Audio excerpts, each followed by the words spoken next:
Right, guys, we're back today to talk about the dreaded template kit stuff. Now, if you're new to this channel, we talk about kits and all that kind of stuff in football. My name is Stephen, this is Phil. But today we're talking about something that I'm not an expert in, and Phil is. Basically, we're at the time of the year now where loads of new Premier League teams and teams across Europe and the continent and so on are about to get a load of new kits. So we're starting to see the debate, or we'll see the debate arise soon about whether Nike and Adidas, who have the tendency to produce kits en masse using the same templates, is actually a good thing. And this is a guy who studies kits. So Phil, essentially, I'm going to ask you a very simple question and see where you go with this. Yep. Are template kits a bad thing?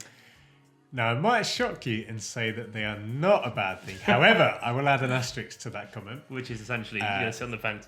Which Go on. No, well, in a way, but yeah, template kits are good if brands and clubs approach them in the right way. So by that, I mean that templates can be really bad. You know, I often use the example of Euro 2016 because that was a really bad tournament.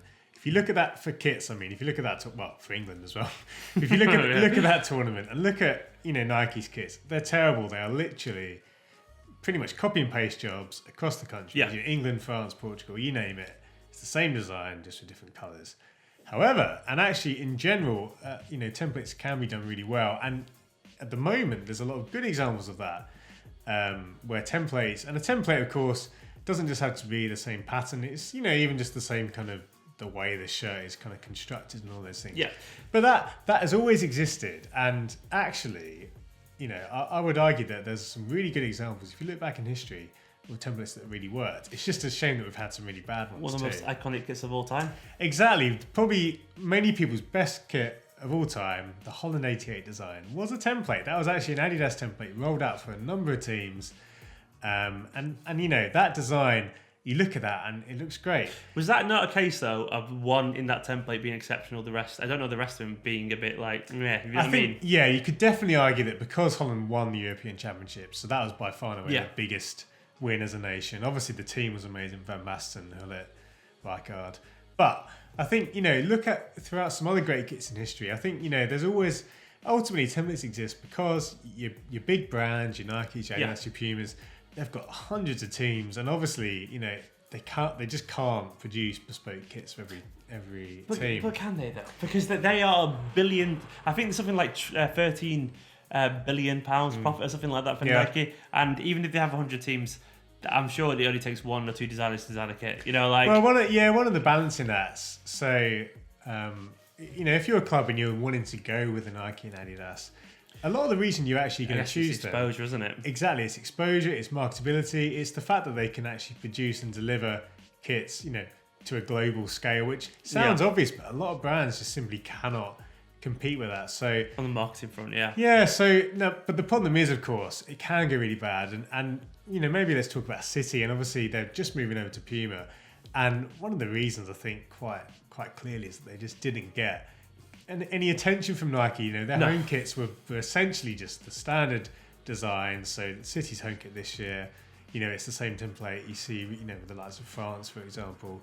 And there's just nothing bespoke. But actually, look at some of the other teams, and there's some designs which you don't see. So even Chelsea's kit, which is, the style of it, the base of it is quite simple, but at least the design is unique. So you see that's an example where it's it's technically a template, that the Vape in it template, which we often talk about, but at least the design's it feels different. And now we made the caveat that you know what a template kit is here during the start of this video, but essentially, you know what I mean. This is a good example of a template kit, right? This is one that you don't like. This is the Sweden away kit from last year's World Cup, and this is a great example. And it was this actual pattern, wasn't it? This horizontal pattern. Yes. That was it the Condivo template? This is the Condivo template, and I'll briefly talk about this because this is a template which actually had some really good uses. So look at Belgium's away kit, really nice kit. The reason that was quite nice. See it on screen now. There's loads of them, by the way. Yeah, the problem is with this, the template in itself isn't a bad look. It actually looks good, but the problem is it's used for so many teams that you basically get, template fatigue. You see it just in Adidas's English teams. There's teams in the Premier League and the Championship. Pretty much they all every look team. so similar, don't they? Yeah, the Leicesters. Especially when you've got when they go.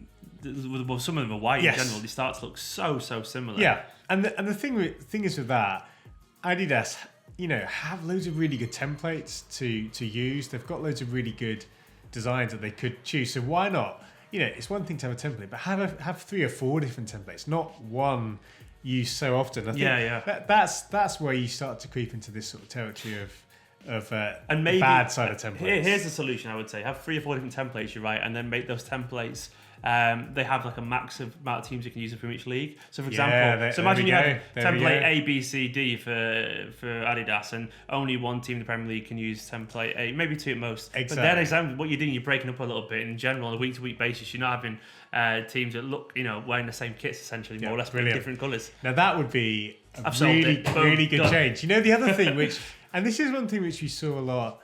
So if you jump back to the noughties briefly, and Nike's Total 90 template was widely used, but a lot of people quite liked that. And actually, when you go back and look at it a bit more closely, they did loads of little variations. Sometimes a kit would have a collar and another one wouldn't, so it'd be the same design. But that's the thing now. They feel like they're all exactly the same. Always exactly. Collar, shape. That's a shame. Also, little things like, again, with the Total 90 template, some of the Total 90 shirts had different, panels of color.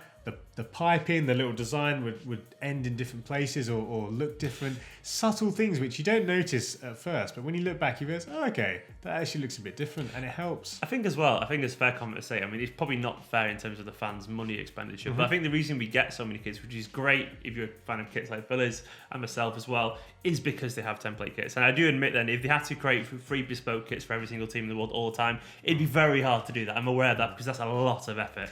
And essentially, I think templates do allow a lot of new kits to happen, and because of the sheer number of kits that are produced every single year by the biggest publishers, there's going to be repetitiveness regardless anyway, isn't there? So, and one of the kind of practical things, and I'm sure if you're if you play for a Sunday League team or whatever, you'll know that the reality is the costs of getting a kit are so high that actually often, so even for championship teams, to be honest, they're often getting last year's Premier League designs. And, at the end of the day, it's crazy, isn't it? When there's millions of pounds involved, and I don't know the ins and outs, but, clearly, sometimes you have to kind of settle for a design that you've already seen. But as you say, with subtle variations, it can be good. And at the end of the day, I think you're right. We're in a landscape where you're getting 3 kits, sometimes 4 kits a year. Yeah. So there's a lot to be said actually for brands and clubs that actually try and do something different despite that. Yeah, it's one of those things where essentially it's a necessary evil because we watch football on a level now it's never been at in terms of and quality. We keep buying the kits. Yeah, we keep buying the kits, we keep enjoying the kits, and with the I guess the money in the game can be a good thing. Sometimes it's largely negative, but it can be a good thing. And Nike and Adidas, they are a big part of that in general. So it's like, I think the perception is that maybe like Nike are the worst offenders, then Adidas second. But people think like the likes of Umbro and Puma don't do that, but they do that, don't they? They do. And that's a really good point. What is the difference there? Is it because they're just more broadly noticed than Nike? Is it because it's a really good point. Creative? So I think, broadly speaking, absolutely, every brand does it. Some less than others, but particularly those big ones, they all do it. And I think you're right. Unfortunately, there's a bit of a reputation issue, and it's the same with anything, in sport, not just shirts, but just teams. Once after a period of similar types of shirts, so take Adidas, they had an amazing period in the 80s and 90s, particularly that late 80s, early 90s period, and still people talk about Adidas as if they're in that period of great design. And obviously, last year, a lot of the World Cup kits brought that back. So everyone's like, Adidas kits are great. But actually, we've just talked about the Condivo. They're one of the worst offenders this year for templates. It just so happens that they've got that reputation. And Nike, on the flip side, we talked about Euro 2016. In a similar way, everyone associates them with that. But it's actually not that simple. I think Nike they get a lot of criticism, and from myself as well, because I'm not really a fan of some of the styles, because I think they're aimed at a lot of younger people in general. But I think Nike do drag kits forward quite a bit.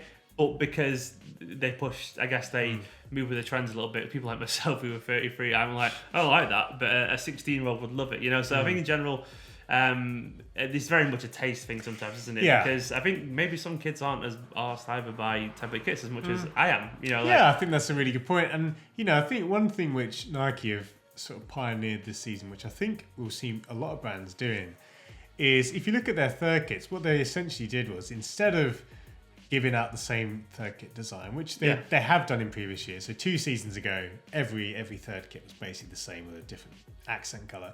This year, they've kind of got a theme. So what they basically said is, right, we're going to do kits they're inspired by the kind of cities of the various clubs. Yeah. Now, some of the designs went a lot better than others, but I liked it though in general. But yeah, in general, each design was unique. Each design had some sort of connection. Some of them vague, and that's a good idea approach. Because the idea of a template doesn't necessarily mean it's all got the same pattern. It just means the principle behind it could be the same. Yeah. So, and that essentially, even though the designs of the cityscapes will be different, it's the idea, the process at least is easy because they don't have to spend ages to give a unique idea. They just know they're going to get a cityscape on the shirt, and that's still like halves, or probably even takes 65% off the production time in terms of the idea. And in general, as anyone knows, doing anything very creative, the most time-consuming thing of anything is always the creative idea of it. So well, you know what? To use a music analogy briefly, it's a bit like saying if a kit is a song, rather than just giving everyone the same song at a different pitch, you're saying, right, here's a theme. And you might even give them a bit of a melody if you like. Use these 4 chords always. And then kind of go with it. And then, as you say, it means they're not completely bespoke, so it cuts down a lot of that process time. Yeah, exactly. You've got 4 chords, you've got a verse, bridge, chorus structure, and you've got to do that. And essentially, like, okay, well, we don't have to worry about this then because you kind of like it's the whole like we know we've got to work with. So essentially, like a template can be as vague as all of them have a cityscape on it, and that's a great way. I guess there's good and bad templates essentially because the templates can be like, oh, we've got a stripe this year, we'll use a stripe. But that is boring. But it could be that we've got a pattern we've not used for. Like, that's a slightly more interesting pattern. You know. That was that a template in the end? Yeah, one or two. I think I can think of 3 teams that were it, but that's a good example. But it's a nice pattern. Yeah. So it's different as opposed to essentially when you've got somewhere it's just like, well, they've all got the same thing where the collar's just is slightly lower, like it is on a lot of the Nike ones. To me, that's not interesting. But anyway, guys, we've waffled on for absolutely ages about this. Let us know what you think about template kits, and if you're a fan of them in general, are they necessary evil in football, or are they just necessarily good?